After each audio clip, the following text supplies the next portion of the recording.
And they were so strong that one single vampire could suck the life out of an entire planet. One single vampire could suck the life out of an entire planet? Yes. Rubbish. Well, he wasn't a scientist. There are other ways of looking at life, anyway, according to the story. Direction point! Direction point! A Doctor Who podcast network.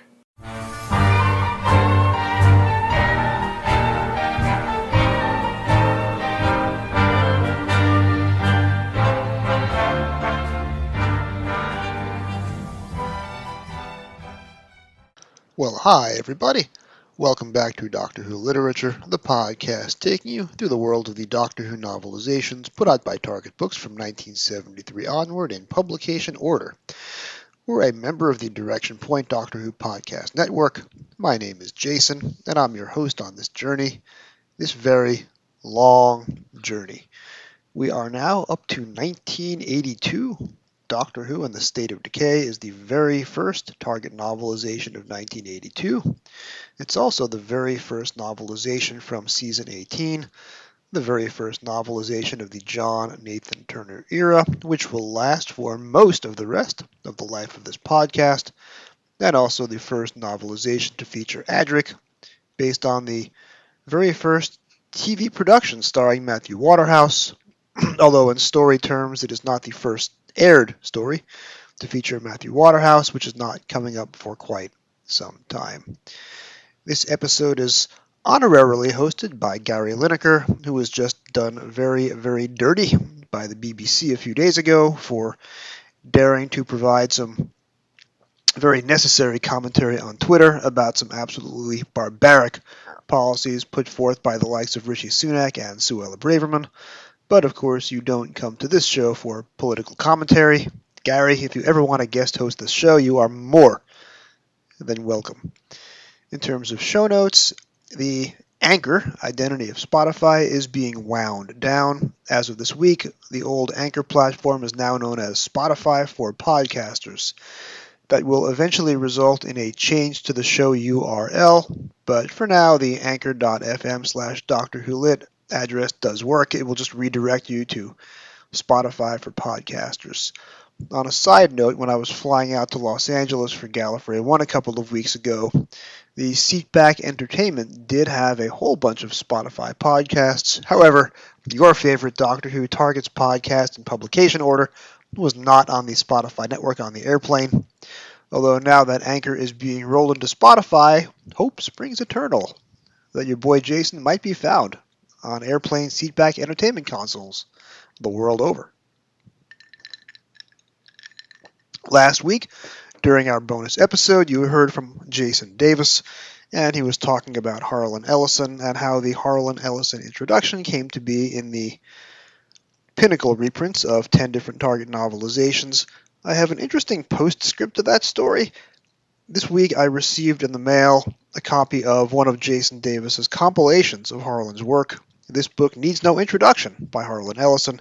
It is a compilation of introductions written by Harlan for various properties, including Doctor Who.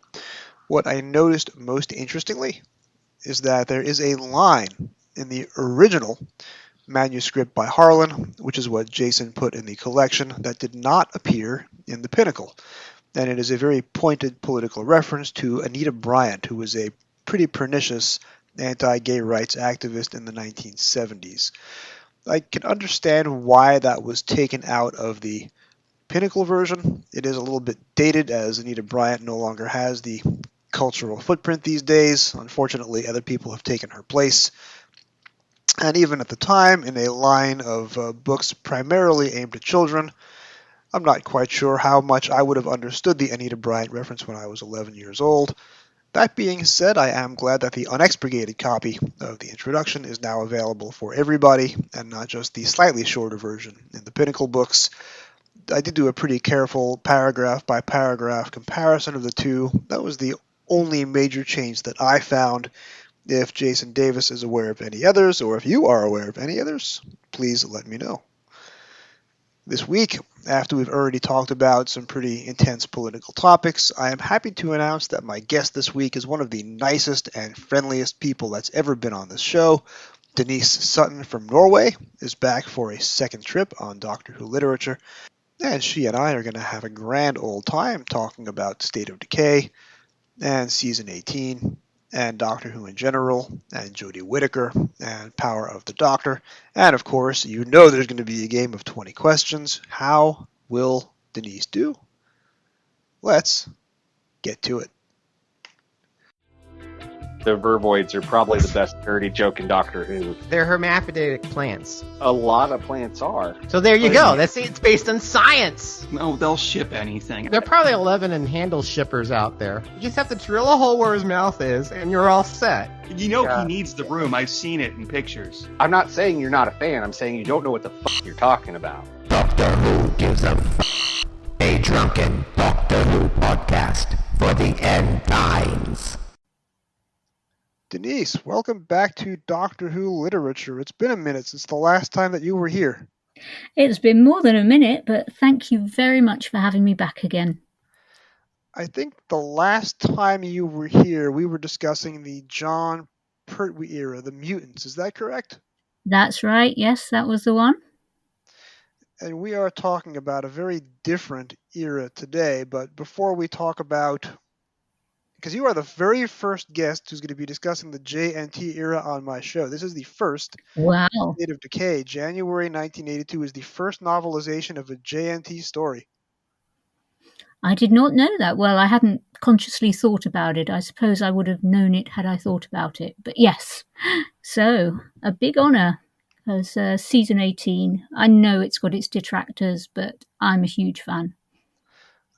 I didn't come in with season 18. I came in with season 20. But season 20 is kind of like an extension of season 18 because it's the same producer, some of the same companions, it's got the same title sequence, it's got the same incidental music and the same composers. So this is my default era of the show, even after 40 years. When I think about Doctor Who, this is the kind of style that I think about, the season 18 through 21. Credits, music, producer, look, feel. I'm completely with you there. It's very much my comfort zone. I think, I love the entire era of Doctor Who. All 60 years of it has got something to love. But there's something very special on my rewatches when I get back to this era. That's like, it's absolutely the kernel of it all for me, because that's when I really, really became a big fan. So we will come back and talk about season 18 and State of Decay in a bit, but I want to catch us up on current events first, because we are both regulars on Trap 1, but we don't often overlap and we're not always in the same episode. So bring us up to date. What have been your last few Trap 1 appearances? Okay, well, my last one was on the audio adventures. So did that a couple of months ago. And that was our Christmas episode, actually. So, because it's stories from the annuals, it was the time that people got Doctor Who annuals for Christmas. So we made it our Christmas episode, and that was lots of fun.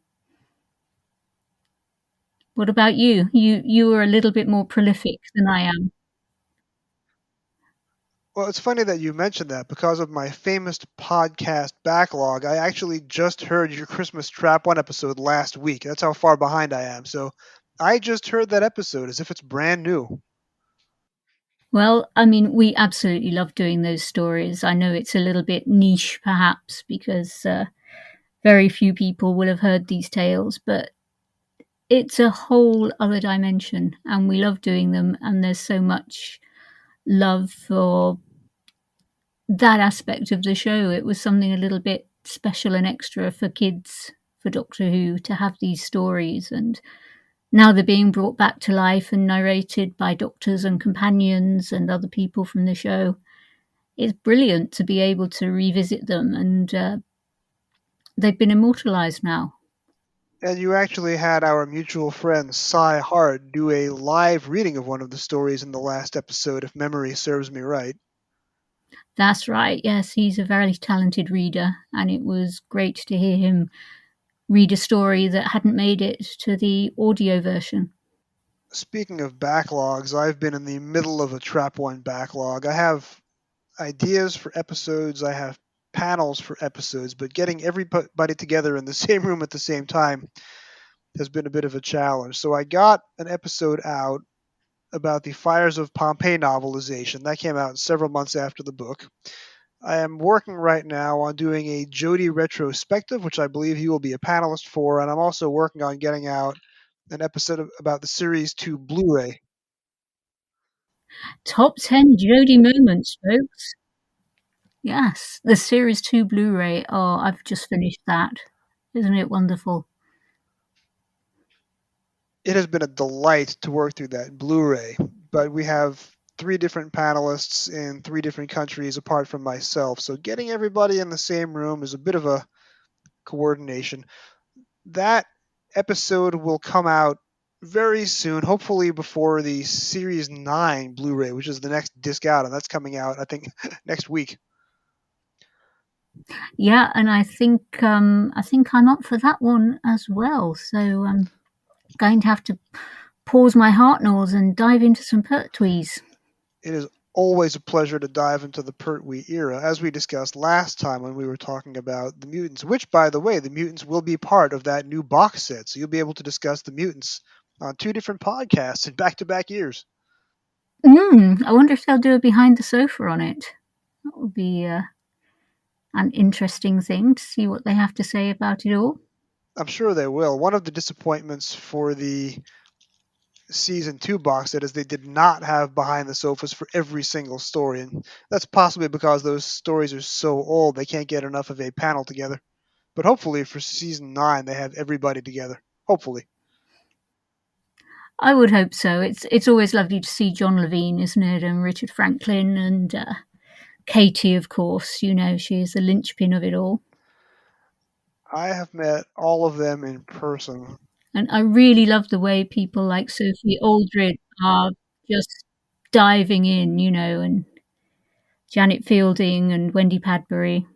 Yeah, they really love watching stories from other eras and discussing them at length, especially Janet Fielding. So those are always fun to watch. Those are always a highlight of any given box set. Yes, yeah, always good to see her. And now she's actually been back in the show as well in Power of the Doctor, sorry. Wow, you know, she's not going anywhere, is she?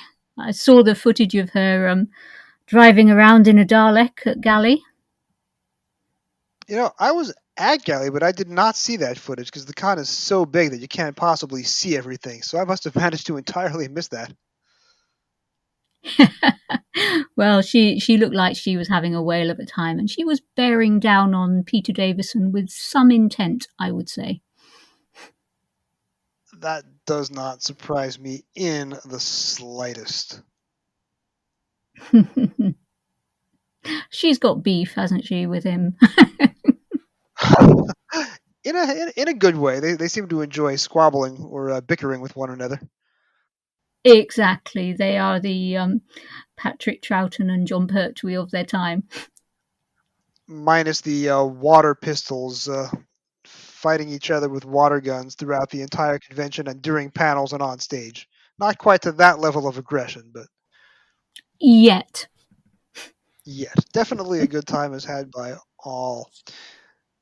So at Galley, we had pretty much everybody who was involved in Power of the Doctor. You had Chris Chibnall, you had Jodie Whittaker, you had the director of that story, Jamie Magnus Stone.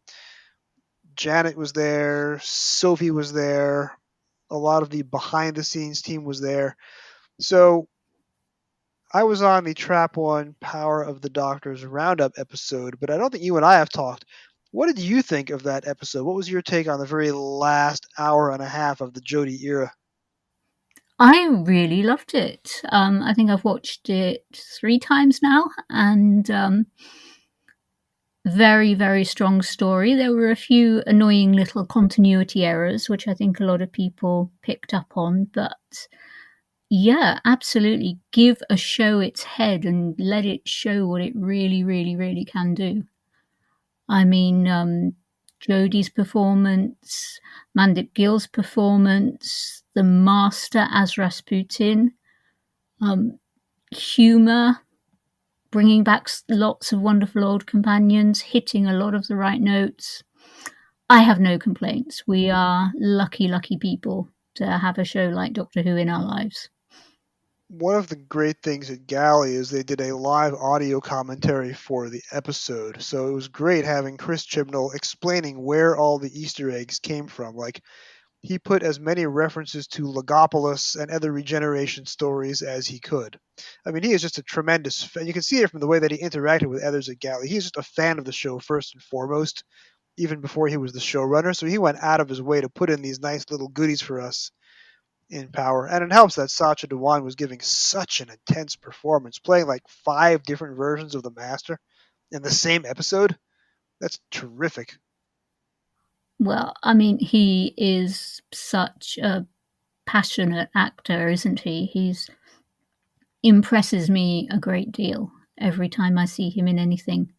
He's really brilliant, and he plays a villain brilliantly, but you sort of wish he was playing a good guy sometimes as well. I mean, he played Waris Hussein, of course, in An Adventure in Time and Space, and he's just got such a presence and such a sort of animal magnetism to him. He's a pleasure to watch. I met him very briefly at Galley last year, early 2022, because I did the guest reception at Galley. That's where you get 5 minutes each with like 9 different guests at your table. So the guest comes over and talks to you and your 4 other guests, and then they move on to the next table 5 minutes later. So during his 5 minutes with our small group, Sacha asked us what we thought was going to happen during Power of the Doctor. So I gave him my theory, which ended up being 1,000% incorrect. But it was a theory, and I'm happy that I thought of it. So he liked my theory, he fist bumped me, and then he asked the table, how would you like it if the Doctor regenerated into me? And what none of us knew is that he was literally spoiling the episode for us 10 months early. That's literally what happened, but he made it sound as if it was, a funny suggestion or a joke. And there it was. The Doctor literally regenerates into him. At least for a time. I mean, that was a powerful scene. Yeah. And poor Yaz's face, having to watch that. That was, that was a moment. Bit of Doctor Who history being written right there. And the moment that absolutely ruined me was seeing William Russell come back for the first time in decades. And even though it was only a 6-word cameo, that was just absolutely stupendous. Yes, yeah. I mean, he's still around. He's one of the precious people on this planet that you want to wrap in bubble wrap and take very good care of and make sure they always have a hot drink. And but yes, wonderful to see him back. Of course, we could have had him back in season 20 had the timing worked out. He would have been playing the Brigadier's role in Modern Undead. But unfortunately, we had to wait 30 or 40 more years for him to come back on the mothership. But we will always have him now for that 6-word cameo in Power of the Doctor. Yes, and wasn't it a world record or something that played the same character for the longest time, or the longest gap between 2 appearances of the same character in a television show? I think you're right. I think the Guinness Book of World Records was contacting. I think they actually did an entry for him. Yeah, the longest gap between appearances on the same show. Well, speaking of season 20, that's a good way of segueing back into our conversation about season 18. So, what was the first season 18 story that you saw? When did you see it? And what about this particular season appeals to you so much? Okay, well, I mean, I was 11 years old, and Doctor Who had been must-see TV in my house for as long as I could remember. So the first episode I saw was episode 1 of The Leisure Hive, and the first time I saw it was on its broadcast date. But it all went a little bit wrong after that for season 18 and me. I think we talked about this last time I was with you, Jason, where there was a show on another channel called Buck Rogers in the 25th Century. Yes. And that had a pretty lady in it. So my brother and my dad wanted to watch the show with the pretty lady in it. So, and they said, oh, well, Doctor Who's not as good as it used to be anyway. And, we're going to watch this. And obviously the two blokes outvoted the two women in the household, and my mum was off making dinner anyway at that time of day. So I think we saw all of the Leisure Hive, and then we got into Meglos. But the trouble with Meglos was, studio-bound sort of forest scene. It looked like Creature from the Pit, and Chris and my dad were saying, oh, you've seen this one before. And I thought, well, maybe you're right. Maybe this is it does look a bit familiar. So they turned over, and next thing I knew, it was Warrior's Gate. That's when I came back into it, but very much absorbed in it all from there until Logopolis. So you're talking about Buck Rogers. Obviously, you're talking about Erin Gray, who, yes, she made a huge splash at the time. She's a terrific character in that series, but at the same time, all due respect to Erin Gray, if you stay with Doctor Who, you've got Lalla Ward for most of the part of the season that you missed. That's a really difficult choice to have to make. I think my loyalty has to go with Lalla Ward. Mine too, in a heartbeat. It's when I rewatch her seasons, I realise that, I wanted to be her when I grew up. I mean, I'm not sort of tall and posh or anything, so that was never going to happen. But everything about her is admirable. But she was probably a little bit classy for my dad, rest his soul. And she wasn't wearing the same skin-tight uniform that Erin Gray was wearing on the Buck Rogers series. She had a more mature dress sense, perhaps. Yeah, I think my dad, he was more into sort of people like Debbie Harry and people like that rather than your classier birds, as they say in the UK. But so, yes, I mean, Lalla Ward wins it hands down for me and most other right-thinking people, I would say, but this beautiful young American lady appealed to my 9-year-old brother and my dad. So what can we do? As a native New Yorker, I will never say anything bad about Debbie Harry. She's one of our people. But when did you first get to see State of Decay, then, if you missed it on the original airing in favor of Buck Rogers? It took a while. I think it was early 90s before I finally got to see it when they were having the repeats on the cable channel UK Gold. And I didn't get to see it when they were broadcasting it then either, ironically enough, because I think me and my partner at the time had agreed to go to the movies at that time. So we set the video for it. Because we were taping them all at that point as well, because he was a fan as well. So we set the video and off it went, and we went and watched whatever movie we watched, and watched it when at some point after we came back, I guess. So 12 years later or something. I guess it's pretty telling that you can remember what you videotaped when you went to the theater, but you can't remember what you went to the theater and missed State of Decay for. Well, yes. I know, because it was when I was living near Brighton on the south coast of England. And so I know it was the ABC cinema in Brighton just by the seafront, but which can be seen in the movie Quadrophenia. The mods have a riot past that cinema, but I don't know what we were watching. No clue whatsoever. Probably not nearly as good as State of Decay, I would guess.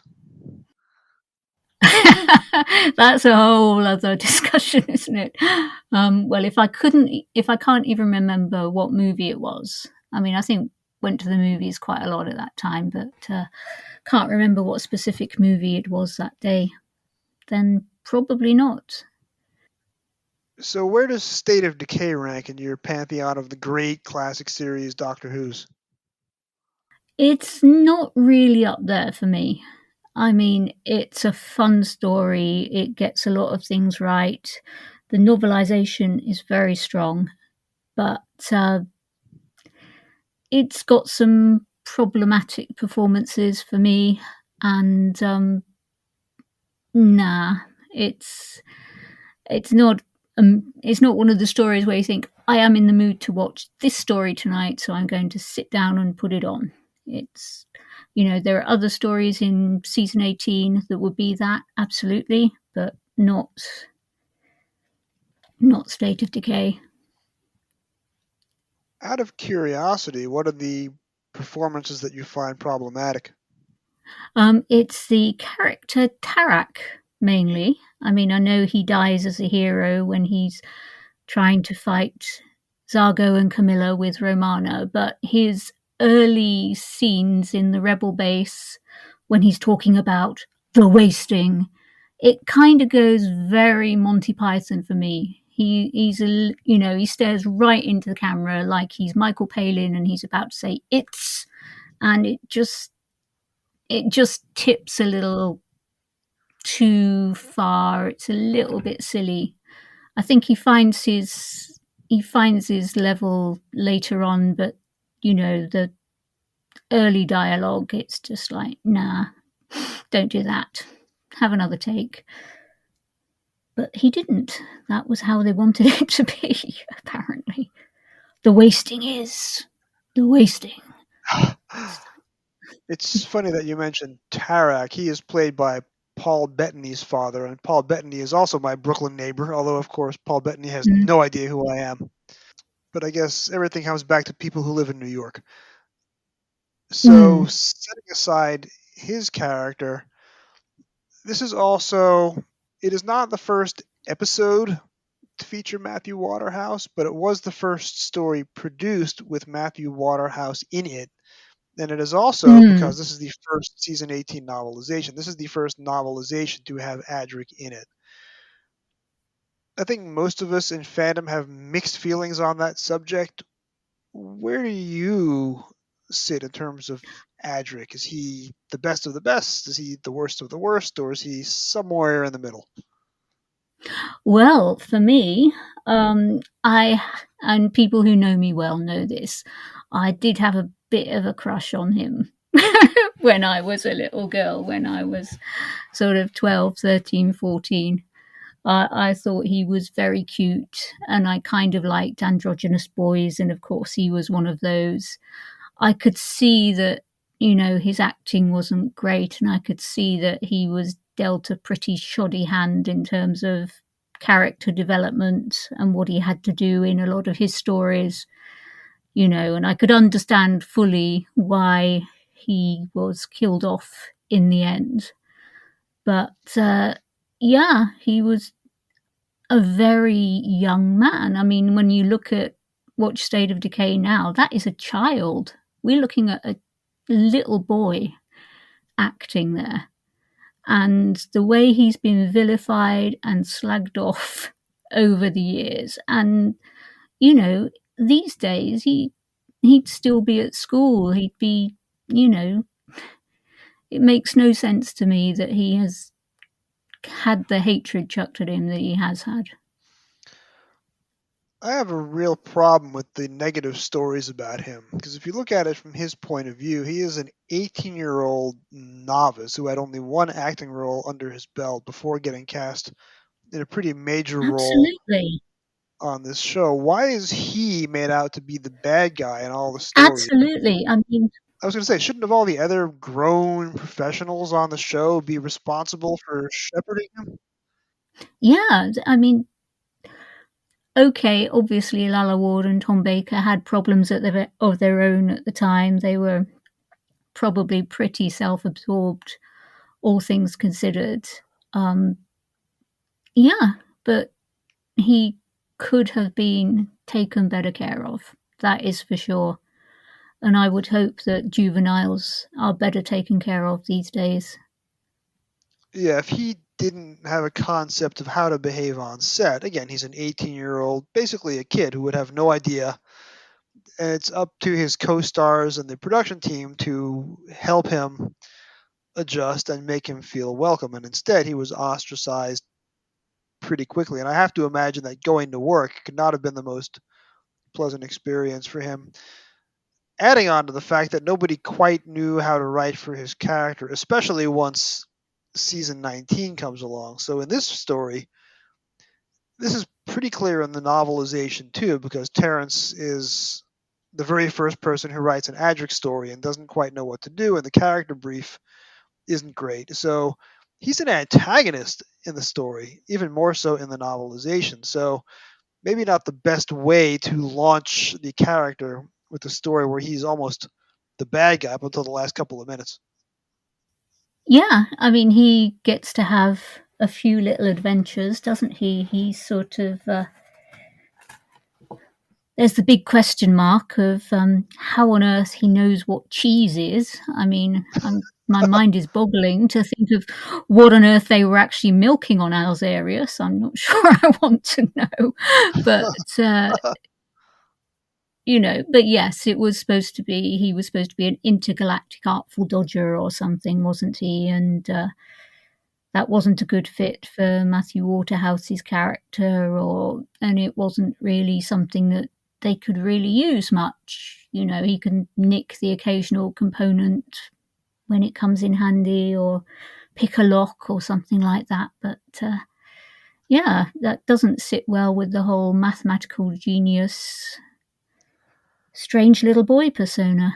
But and it's interesting watching and reading out of order, because this is day one for him. There's no mention at all of the mathematical genius. That doesn't come until Full Circle. And this is pretty much the only story where he's the artful dodger. I mean, obviously in Full Circle he's being trained as one, but then it never comes up again for the entire rest of his tenure. So if you only know Matthew Waterhouse or Adric from this book and this story, you're not getting the full picture. No, absolutely not. You're not even quite sure where he came from, because in this book, the opening scene of State of Decay, they're talking about E-space, and they're saying, what if there aren't any planets here? Whereas, of course, the actual line is any other planets here, because they've already been to Alzarius. And I'm not sure if it's ever actually made clear whether Pterodon is also in E-space or whether that's in N-space. So, yeah, it's like you come in and he's stowed away, but did he come through the CVE with them? No, he didn't, but that isn't made clear in the novel at all. And there is the dialogue reference in the Part 4 material to one of his family having died for the Doctor and Romana already, but there's no explanation of Varsh or Alzarius. And in his defense, Terrence probably did not know that. That was probably a line put in by the script editor, and Terrence is just copying it out for the novelization. But Terrence doesn't seem to have had enough information to flesh it out for sure. It does sit there kind of oddly. Well, I mean, it is one of his wonderful but standard 125-page long novelizations, so you don't tend to expect too many extra flourishes or unnecessary backstory or anything like that. And it was quite a usual trope, wasn't it, for a Doctor Who companion to have lost a family member or been orphaned or something along the way before they meet the Doctor, so or during their first adventure together. It becomes kind of the recurring theme of season 18, because in the story after this, you say goodbye to Romana and K9. In the story after that, Nyssa becomes orphaned on screen. In the story after that, Tegan, not necessarily orphaned, but Tegan's Auntie Vanessa is killed on screen. And of course, Auntie Vanessa comes back to be referenced again in Power of the Doctor. And I'll just tell you, Chris Chibnall told this funny story at Galley during the live audio commentary for Power. after the Sacha master starts taunting Tegan about Auntie Vanessa, Chibnall says that he got a text message from Russell T Davies saying, "You did not just mention Auntie Vanessa in prime time on the BBC." I think Russell T Davies was absolutely in awe of what Chris Chibnall did right there. And of course, to be honest, so was I. I was so happy to have Auntie Vanessa mentioned again 40 years later. Well, once seen, never forgotten. Everybody should have an Auntie Vanessa, I would think. Absolutely. Well, I've got an Auntie Betty who fills much the same role in my life. But I have no aunts left. The last one passed away late in 2022, so I never had an Auntie Vanessa, and now I never will. But as far as I'm concerned, Auntie Vanessa from Logopolis is my auntie, so we're all good there. yeah, I'll be your auntie. I can be your Auntie Den. Yeah. I think we're a little too close in age, but I will accept that. Yes, I've got a few honorary nephews who, if any of my friends' kids become Doctor Who fans, then they become also my nephew or niece by default. It's a rule. So when we were talking about the novelization, you surprised me because you have something that I don't have. It's a little known fact that Terrence wrote 2 novelizations of State of Decay. There's the one that I'm holding up now, which you can't see because my webcam isn't working, but it's the Andrew Skilleter cover for the 1983 reprint of the 1982 novelization. But you have the abridged audio-only Terrence Dicks novelization of State of Decay, read by Tom Baker and released only on audio cassette? I do. I can't remember why. Well, I can't remember where I bought it from. I acquired it at some point in the 1980s, probably. But yes, I've got it. And since I've recently been sorting myself out a little office in this house I moved into last year, I found my audio tapes, I found my Sony Walkman, and I gave it a listen. And yeah, it's like you say, it is very abridged, and it's Tom Baker reading the whole thing, and I think he's quite enjoying it. A lot of the story is gone. I think the Doctor has more of a lead role in it. Romana's role is a bit diminished. The Doctor already knows about bow ships and giant vampires, so they don't have to go back to the TARDIS and look at magnetic card readers or anything like that. And the Constantinal shift becomes Chinese whispers for the purposes of the audio tape. Wow. But I think the best thing is listening to him having a go at some of Emrys. Is it Emrys James? Yep. Emrys James's lines as Orcon. He's absolutely relishing, welcome to my domain and all of that. He's really enjoying having a go at the other over-the-top characters' lines in it. So lots of fun to listen to. It's very short, but I had a quick look to see if it was on Audible or anything. I suppose somebody must have put it on YouTube somewhere. But yeah, it was nice to listen to that again. I always get confused because you have Emrys James in this story, but you also have Emrys Jones in The Mind Robber. So I always have to try and remember which one is which so I don't get the names wrong. I probably have said the wrong Emrys somewhere in this podcast. So if I did, I apologize to everybody, but I think it's an understandable mistake. It's an unusual first name, but yes, they do crop up in the theatrical world. What's it like hearing Tom Baker perform as K9 or perform as Adric? Because again, I've never heard this version, but listening to an hour or two of Tom Baker performing has to be a great experience. Yes, I mean, I don't think it's even an hour long, to be honest with you. I think it comes in a little bit less than that, but yeah, he does a sort of childhood innocence kind of tone and inflection, and K9, he's sort of factual, but still very much him. He doesn't go overboard. He's not doing an impression. He's just reading the lines how he would have read them if he was playing that character, I think. So now turning to the paperback novelization, when would you have read this one for the first time, the full-length Terrence version? I bought it I've got 2 copies of this, because my old one, which I bought in January 1982 and is a first edition, is a bit battered. I think the first time I would have read it was on the bus on the way home from school, having bought that in the London Street bookshop on my way home from from school one day. So I got a newly published novelization, and I would read it either on the bus or walking down the street because I couldn't wait to open it. I couldn't wait to start. So that would be when I first read it, and I would have finished it as soon as I could after getting home from school. Oh, wow.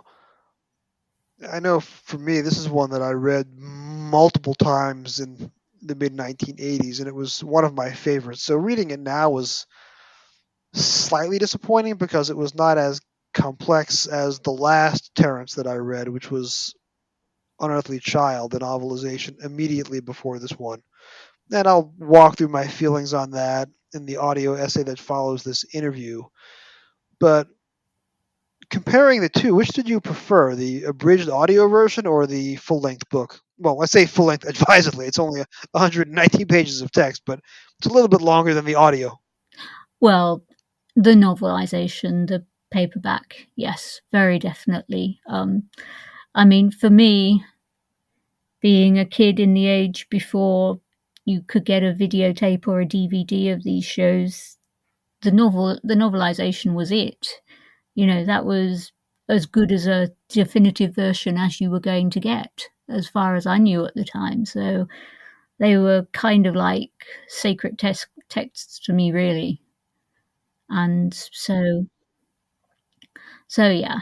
And I did read it a lot, and reading it again this weekend, just past, it struck me that particularly the fight scene when they're invading the tower at the end, very, very well written, very gripping, very fast paced.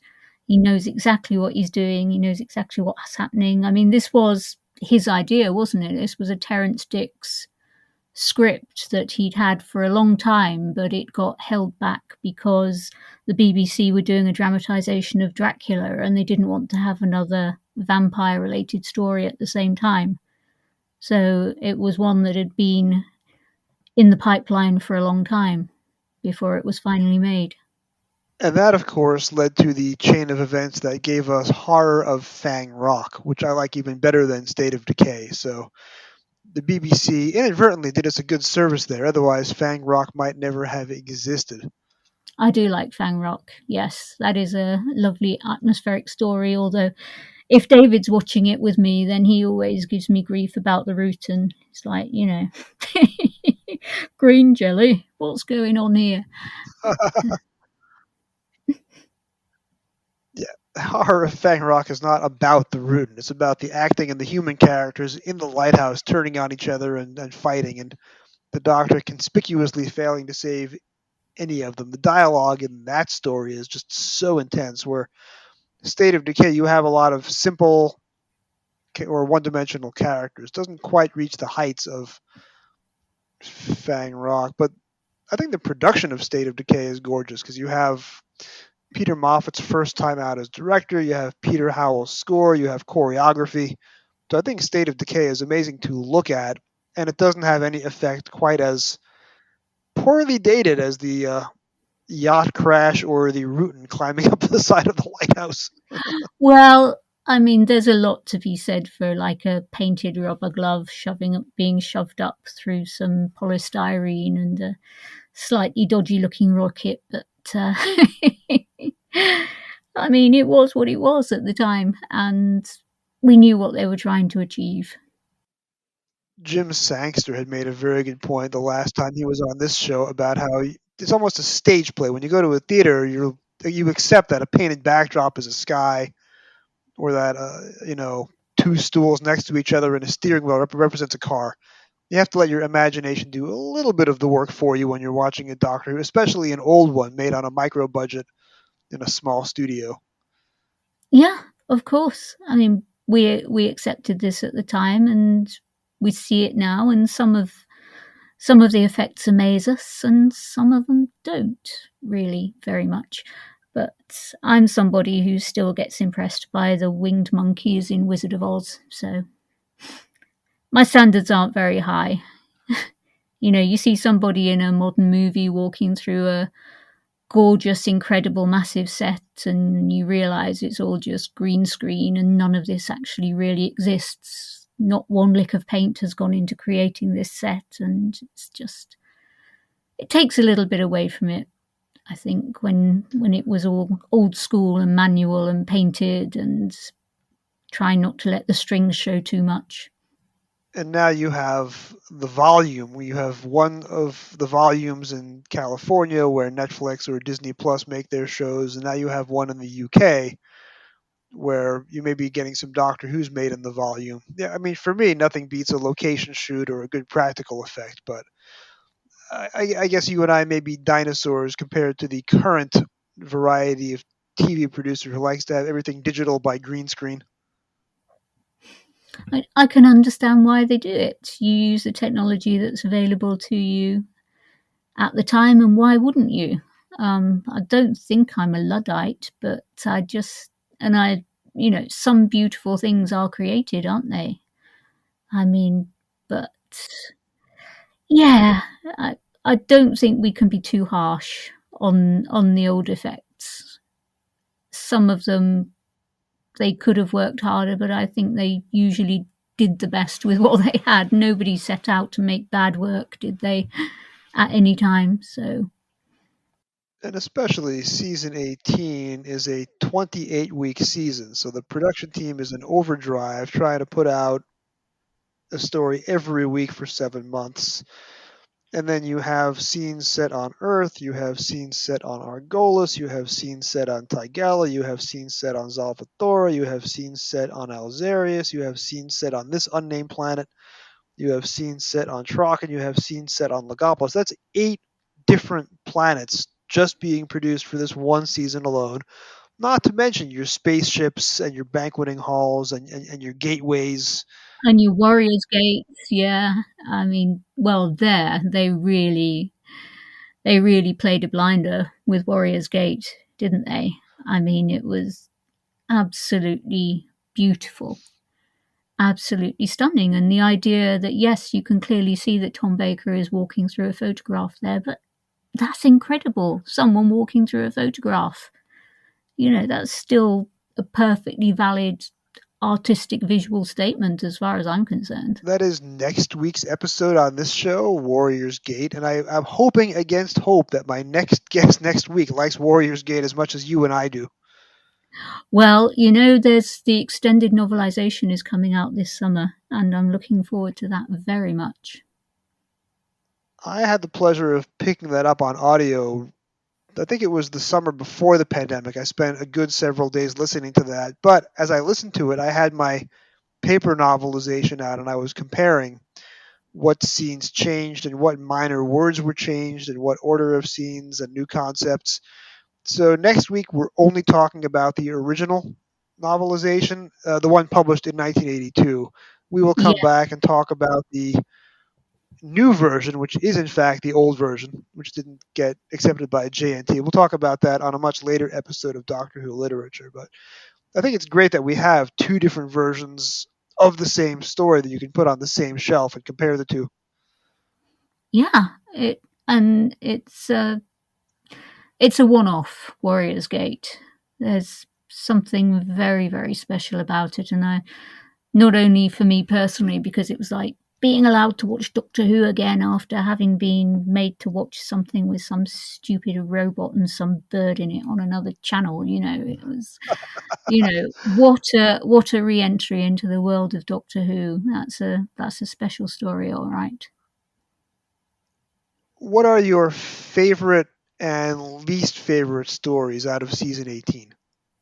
I think for season 18, State of Decay is probably my least favourite, to be honest. I Wow. mean, it's a strong bunch, but yeah, I mean, we've got Logopolis at the top there and Keeper of Traken, but yeah, it's just, to me, it's a little bit too weak, theatrical, old-fashioned compared to a lot of the really bright new ideas that you get in all of the other stories. See, now I know how Fraser feels when I crack on the Dominators, because I can't believe that you just came on my show and said that you like Meglos better than State of Decay. That's a take I never thought I was going to hear. Well, there's not much to choose between them, to be honest with you. I mean, I like Tom Baker covered in spines, the poor Arthur Dent style character who gets kidnapped so that Meglos can take human form. I mean, Jacqueline Hill. That's a good point. Having her back was wonderful, even if she's playing the wrong character. I mean, yeah, there is more to like in Meglos, I think, at the end of the day, than there is in State of Decay for me. Well, you have challenged me by coming in here and saying nice things about Meglos, so I think it is my turn now to challenge you. Are you ready for a round of 20 questions? All right, but please be gentle with me. I haven't been well, you know.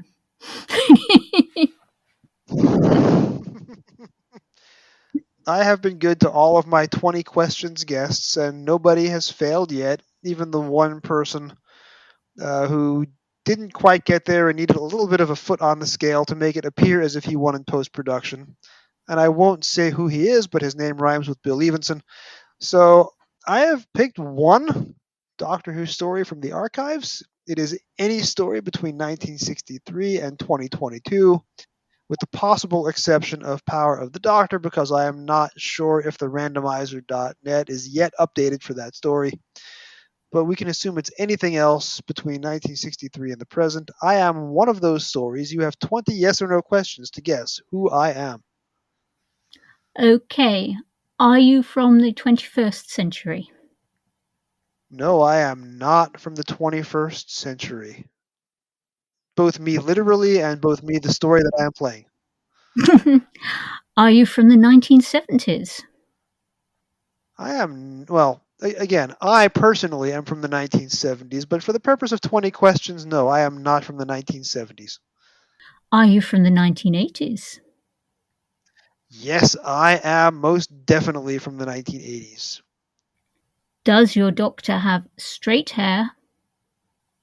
That's a bit tough. That's not exactly something that I can answer yes or no, but it's definitely not curly, so I'll say yes, I have non-curly hair.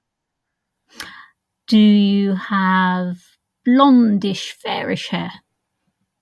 No, I do not have blondish, fairish hair. Both me, myself, a brunette, and me, the person that I am right now, we do not have blondish hair.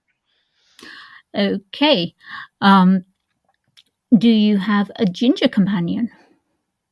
This is question 6, and for the purpose of the random story that I have selected, no, my companion is not a ginger. Question 7. Okay. I'm taking my coat off. Things are getting serious now. Well, you've narrowed it down, I think, 2 seasons of the show, and there are fewer stories in those 2 seasons than the questions you have remaining. So you are guaranteed to get it, although you're not going to get the all-time high score record, but I think you're in very good shape here. You could say that I've been very gentle on you. Yes, I think you probably have. Okay, so are you set on Earth? I am set on Earth. That's question 8. It's a yes, and I've been more gentle on you than you've been on poor State of Decay. Question 9. Okay. Are you set in the 1980s? No, I am not set in the 1980s. Okay, are you set in the 20th century? Yes, I am question 10, set in the 20th century, albeit not in the 1980s. Now we're on the back half of the questioning, question 11. Okay. Are you then...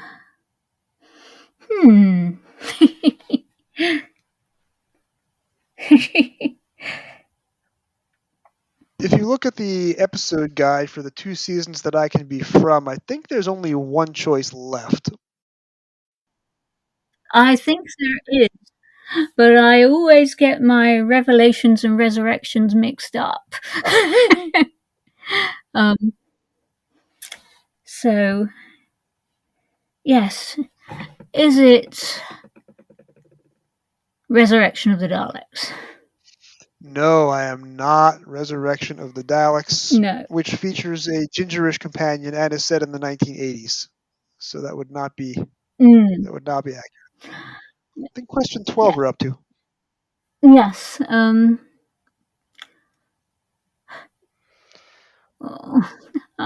It's late at night. Sorry, the name just escapes me. Can I pause and cheat in production? But I am having a complete mental block on the name of this story. It's ridiculous, isn't it? To call myself a fan, but yeah, we're talking about a Sylvester McCoy, Sophie Aldred story set in the 20th century, but not in the 1980s. So yeah, Resurrection, Revelation of the Daleks. I don't know. It was remembrance is the word that you're looking for. I'll give you that Remembrance. One. Yes. Yeah. But it is not remembrance. It is not remembrance. So it is a Sylvester Sophie story set in the 80s, set elsewhere on Earth other than the 1980s, but it is not remembrance set in the 60s.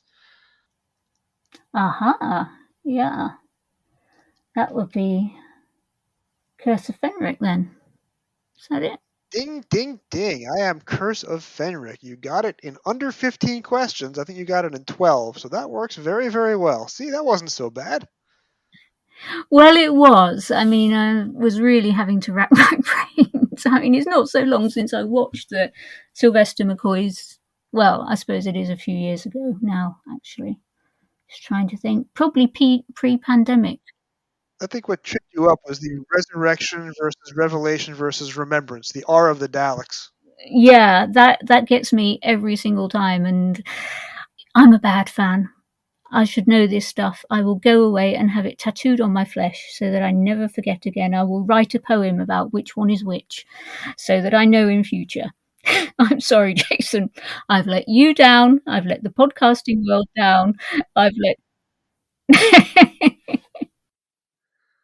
Well, you won the game. You won the game. You didn't require the extra help of that other panelist whose name shall not be mentioned, but it rhymes with Bill Evenson. You do not need to go as far as to get a tattoo, which I do not recommend. But I think if you have your episode guide handy and remember your R of the Daleks, you did very, very well. Yeah, but So Denise, where else can we find you, and what other projects do you have that you might want to promote? Anyway, yes, so you can find me. I am at Cup of Tea 69 on Twitter. I am at Denisery at Toot Community on Mastodon. I have a blog. There's a link to that on my Twitter bio. At the moment, I'm occasionally appearing on podcasts, but I'm having a few health issues at the moment, so I'm trying to preserve my energy a little bit, trying to do a little bit of writing when I can, chuck out a new poem now and again, and keep working and paying the bills, really, but hopefully I'll start to get better soon. So yeah, that's me. Underachiever compared to you. Well, we certainly wish you we certainly wish you all the best. You did a fine job today. I look forward to your next appearance, and of course, we'll be on Trap One together very soon for our Jody roundup. So Denise, have a great night, and thanks again. Thank you very much for having me back, Jason. Take care now.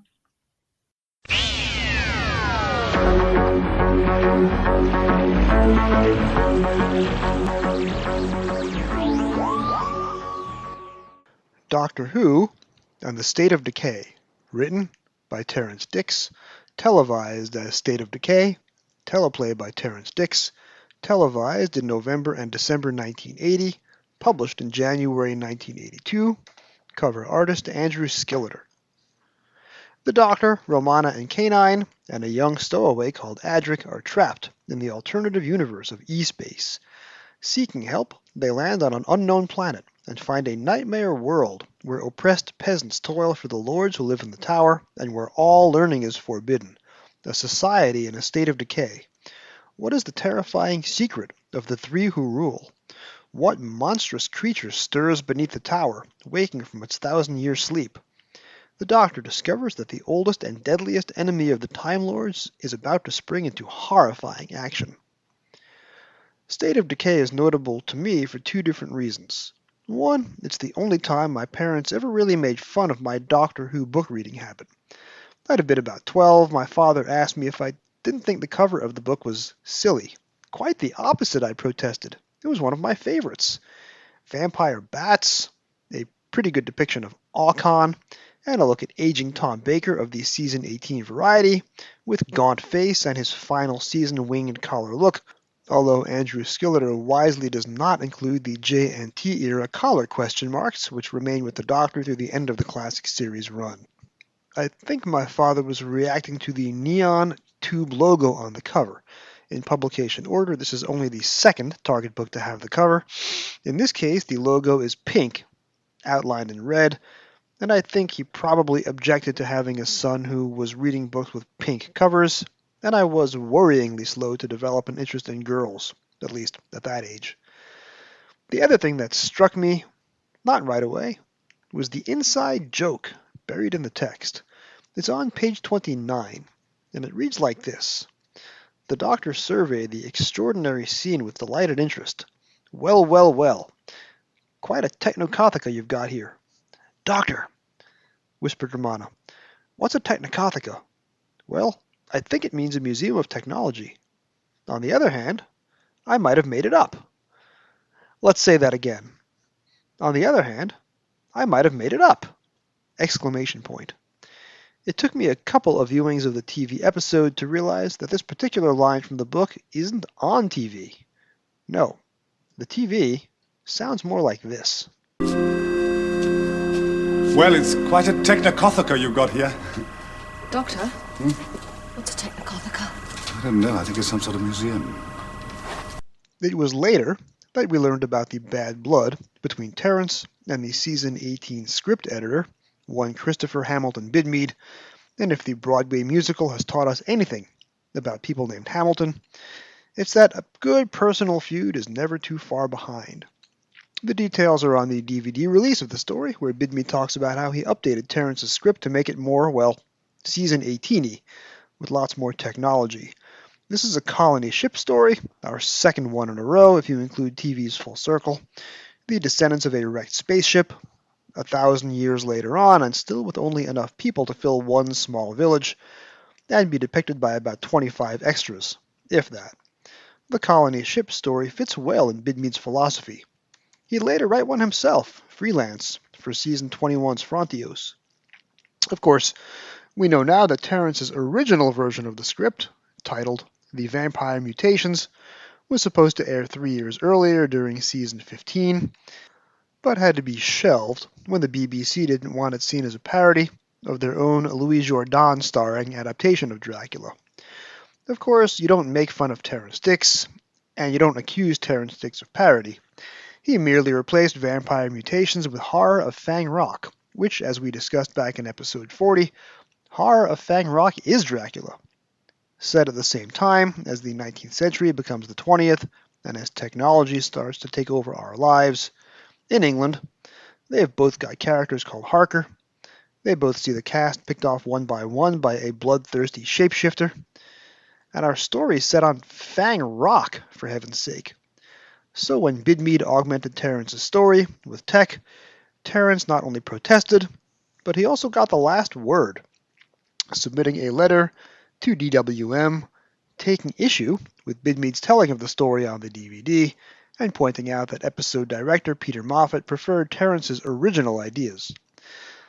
I love both these writers, and I wish they wouldn't fight, but Terrence was the one who novelized his own TV scripts, and he left in the Technocothica line, but added his own punctuation. On the other hand, I might have made it up.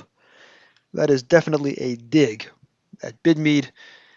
I'll note that Bidmead later proposed a story called Pinacothica, that is a real word by the way, for the Trial of a Time Lord season, which did not get picked up, and was replaced by Terror of the Vervoids instead, and therein hangs a tale, which we'll happily get to at a later date.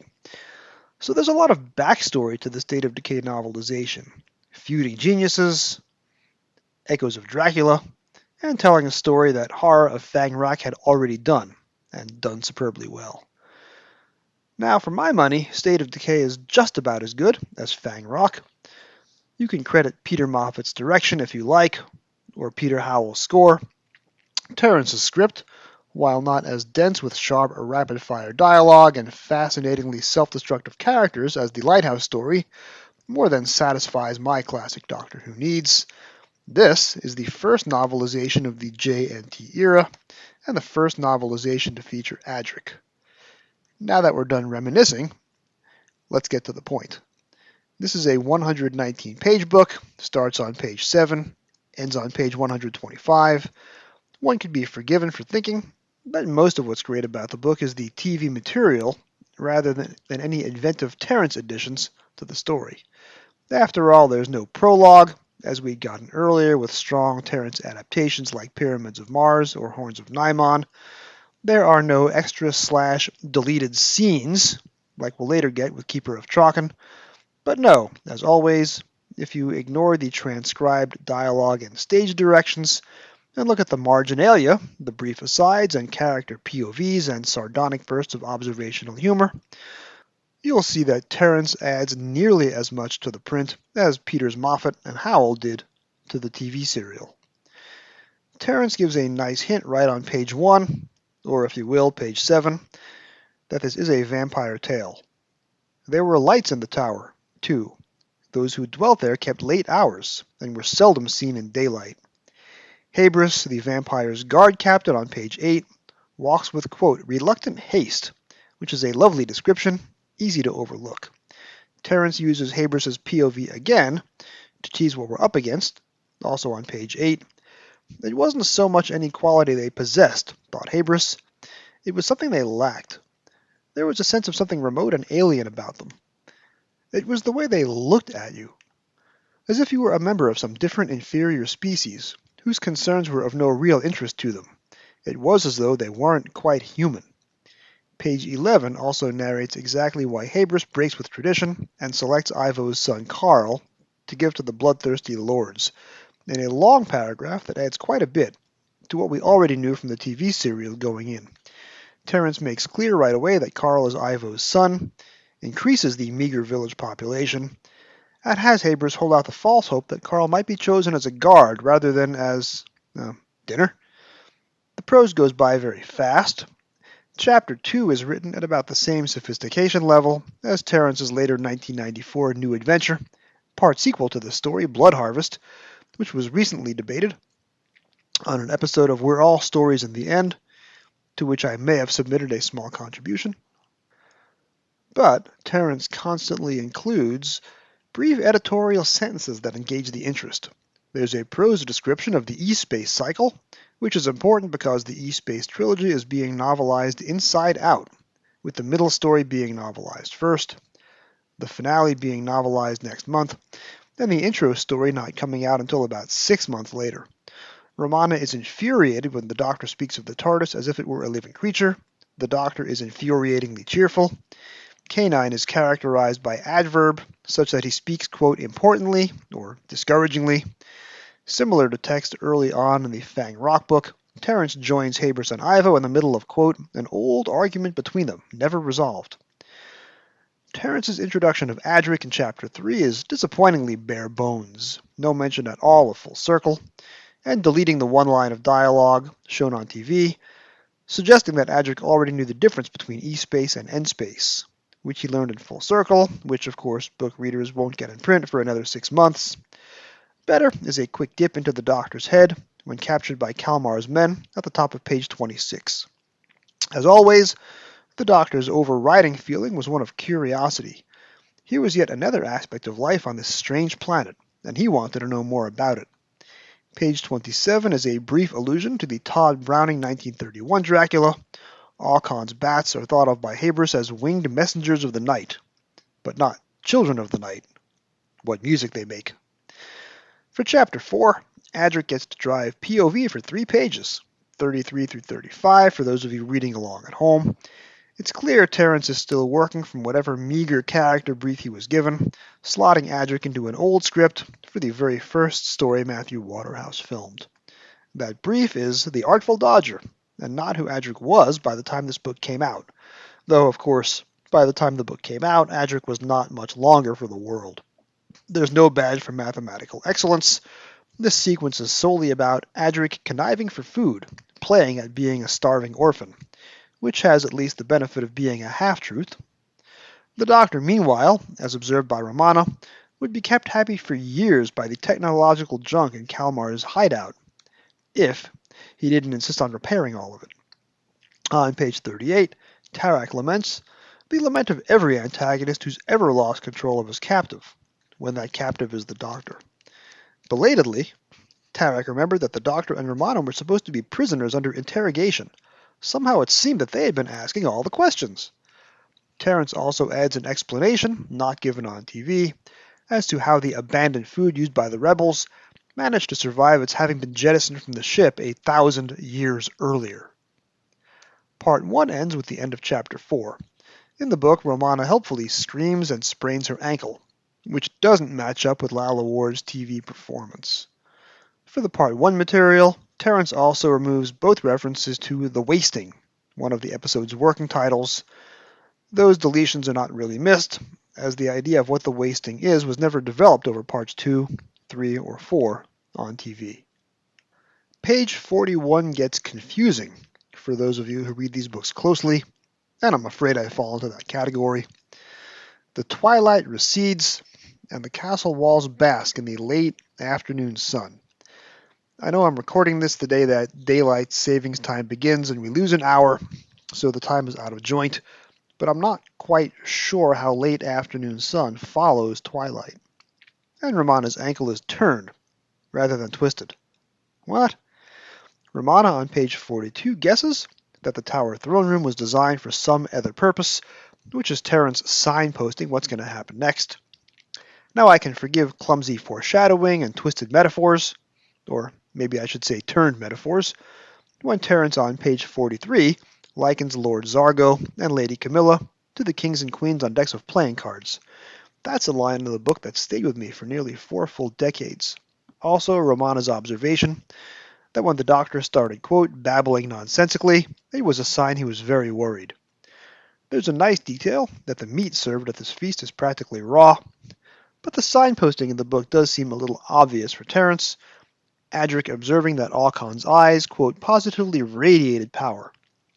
There are probably ways for characters to have these revelations while still allowing the reader a little more space to think for themselves.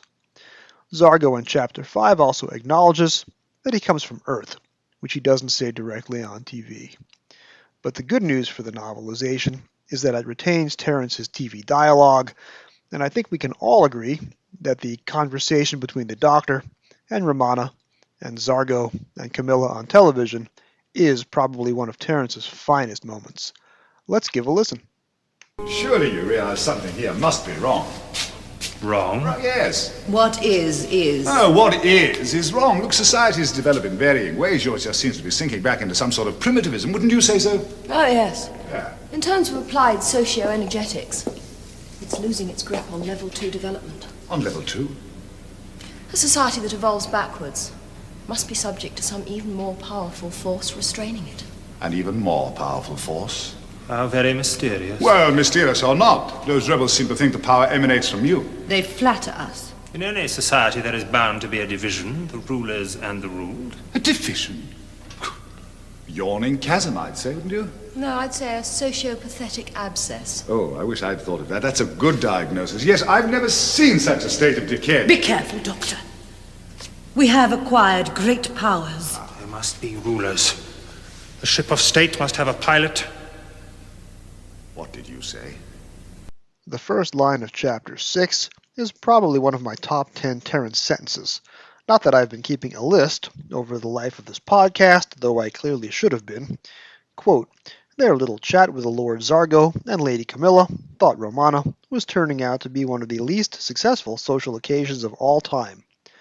On page 53, Terrence declares that it's, quote, suddenly clear that Camilla is the more powerful of the two. One thing I used to do as a tween Who fan was to act out the novelizations episode by episode and time myself on my digital stopwatch. Yes, I had a digital watch at age 12, and yes, that made me exactly as uncool as you imagine. I was once home alone acting out part 2 of State of Decay. I reached the end of Chapter 6 where Zargo declares that the Doctor and Romana must be killed, and realized that I was seriously underrunning if I wanted to hit 25 minutes in length. So I added a few minutes worth of imaginary, circular dialogue, with Zargo changing his mind twice and ending up back in the exact same place, thereby accidentally discovering the same capture-escape-capture loops that Terrence and Malcolm Hulke had used when they had to move the War Games from a 6-part story to a 10-parter several years earlier. Of course, the book is even longer than the TV spin that I was augmenting, and on TV, Vargo doesn't even make a declaration about killing the Doctor and Romana in the first place. Luckily for you guys, I did not audio record my long ago performance. Now, I did once record myself reading out the regeneration sequence from the Caves of Androzani novelization, true story, but that audio tape is long, long gone. Again, consider yourself lucky. Page 62, quote, not for the first time, Romana thought that the Doctor's insatiable curiosity would be the death of him, and probably of her as well. It would have been interesting, for a book that came out after Logopolis had already aired, for this line to be not just a random character insight, but also a direct reference to Logopolis, but alas, that would not be the case, unlike the New Adventures of late 1996 and early 1997, which had plenty of time to build up to the Seventh Doctor's eventual death. Chapter 7, meanwhile, ends not on the original cliffhanger, the revelation that the Hydrax's fuel tanks are full of blood, but rather ends on the post-production cliffhanger of Alcon revealing himself. Terrence also missed a backwards nod at one of his first books, by not calling the following chapter The Terror of Alcon. Instead it's called The Resting Place, which is not a great punk band name. Page 69. So this is Alcon, thought the Doctor, third member of the unholy triumvirate, the three who rule. Or perhaps the first. For all his simple dress and unassuming manner, it was clear that Alcon was a man to be reckoned with. His whole manner was one of massive confidence, and of a kind of holy exaltation. Alcon was a fanatic, far more dangerous than the petulant Zargo, or the icy Camilla. This is again perhaps Terrence telling us what to think, but they are apt descriptors. Emrys James gave terrifically intense work as Alcon, his acting at the Part 2 cliffhanger all the more remarkable because it wasn't scripted as a cliffhanger moment. These two Terrence paragraphs on page 69 help us understand why that moment was repurposed and elevated in post-production. Where are we, Doctor? You are in the resting place. Where? The resting place. I am Alcon. Welcome to my domain.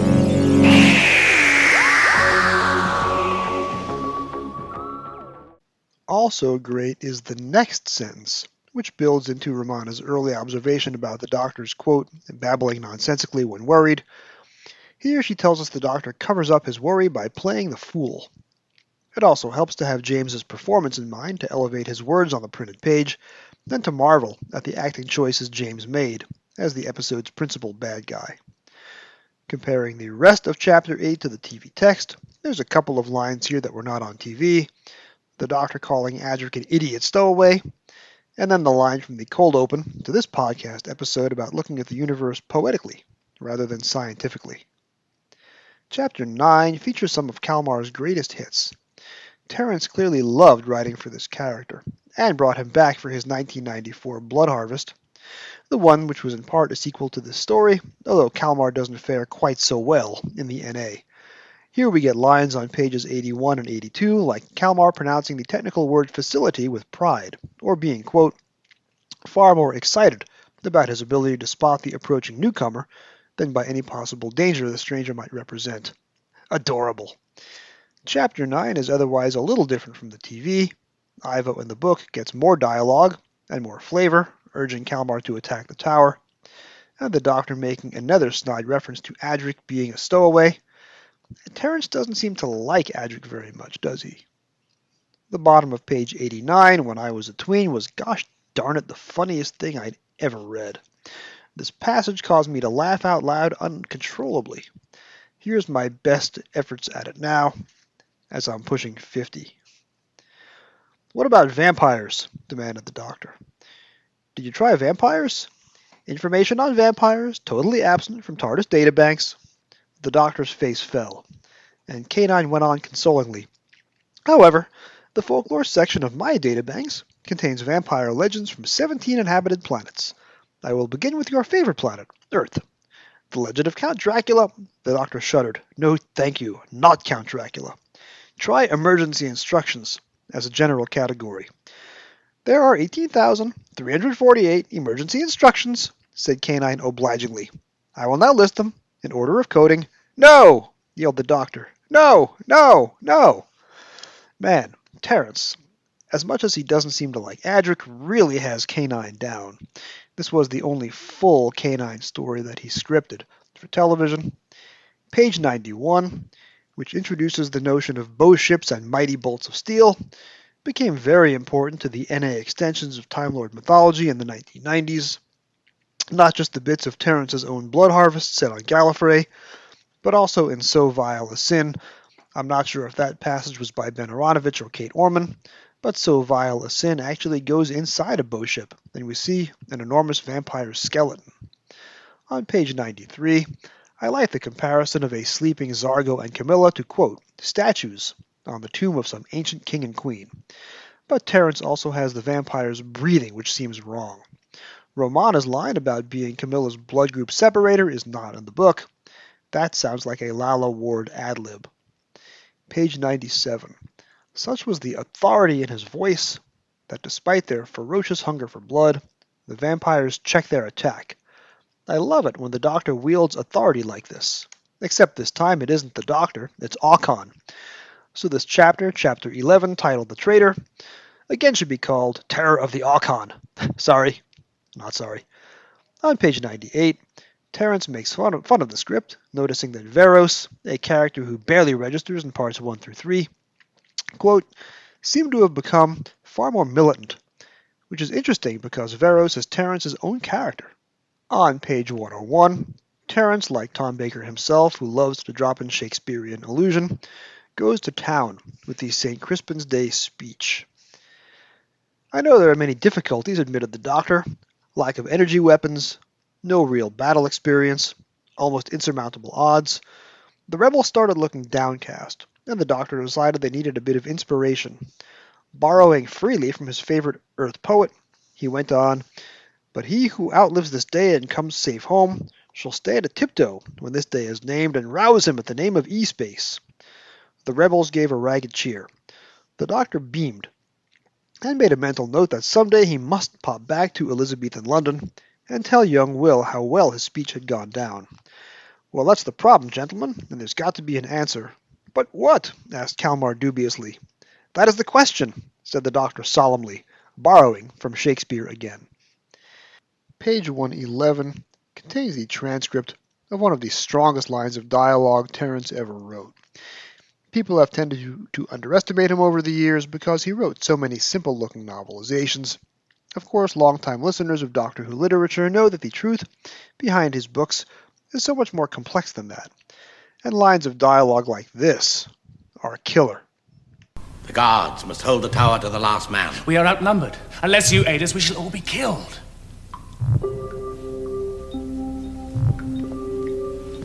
Then die. That is the purpose of guards.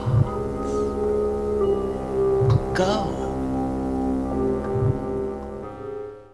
Terence also mocks the Doctor for choosing the wrong ladder when trying to figure out which of the 3 scout ships to turn into a mighty bolt of steel. Quote, the Doctor pointed to the left, changed his mind, and dashed up the right-hand ladder. It was a bad decision. Chapter 12 also expands the scene where Ivo kills Habris. Terence has never been sentimental about killing off his supporting characters, and it's hard not to cheer for Ivo, even during this act of cold-blooded vengeance. A bit of visual poetry in the book occurs in Chapter 13, mid-climax, page 117. And by the way, when I said page 11 a few minutes ago, I meant page 111. Thank you. Back to page 117. The sight of the Hydrax making its final trip is narrated through the eyes of terrified villagers locked in their huts. Quote, the villagers who had refused to join Ivo's rebel band were all locked into their huts, doors barred and windows shuttered, hoping that the terrifying events of the night would pass them by. This was unfortunate because if any of them had been bold enough to be out and about on this extraordinary night, they would have seen a truly amazing sight. The tower which had dominated their village for so long was changing shape. One of the triple turrets that were the tower's most remarkable feature was rising slowly, in the air on a pillar of flame. One of the Hydrax's 3 Arrow-class scout ships was making its first trip for a very long time. The death of the 3 who rule is told in much quicker fashion, though there is a nice sequence about their having turned into, quote, gorgeously robed skeletons as they decay quickly. Chapter 14 is the epilogue, and this is expanded from the TV text, Adric getting to protest more about wanting to see the universe, and the Doctor observing that he would have a hard time picturing Kalmar piloting a spaceship. But Terence gives Kalmar the literal last word. Page 125. There was a wheezing, groaning sound on the Rebel HQ, and the TARDIS faded away. Kalmar watched it go a little sadly. A pleasant fellow, that Doctor. Perhaps a little too erratic for a real scientist, though. Kalmar returned to work.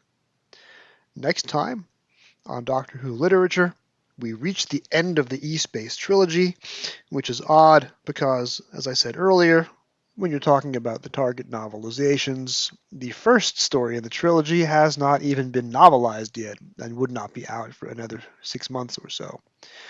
So next week, me and a returning guest are going to talk about a very lyrical, allegorical, poetic, visually striking, prohibitively expensive, and at the time, very confusing episode of Doctor Who. It quotes the I Ching. It says things that we are still debating in fandom. There are 3 gateways, and the 3 gateways are 1. It may be that no Gundam will outlive the day of the feast, but on Doctor Who Literature, next week is going to be a verbal feast indeed, as we enter Doctor Who and Warrior's Gate. Thank you for joining me on another episode of the Doctor Who Literature Podcast. Special thanks to my special guest, Denise Sutton. Isn't she lovely? This podcast can be found on most of your podcast apps of choice. You can find all past episodes at anchor.fm/DoctorWhoLit. It really helps if you rate 5 stars and subscribe. You can find me on Twitter at Doctor Who Novels, that's DrWho Novels. My old tweets about the entire series under the hashtag Doctor Who Pilgrimage, that's DrWho Pilgrimage. My current Twilight Zone watch-through under hashtag TZPilgrimage, and on email at Doctor Who Literature, that's drwholiterature@gmail.com. Please drop me a line with your comments, questions, and suggestions. Thank you for listening, and whatever you do, keep turning the pages.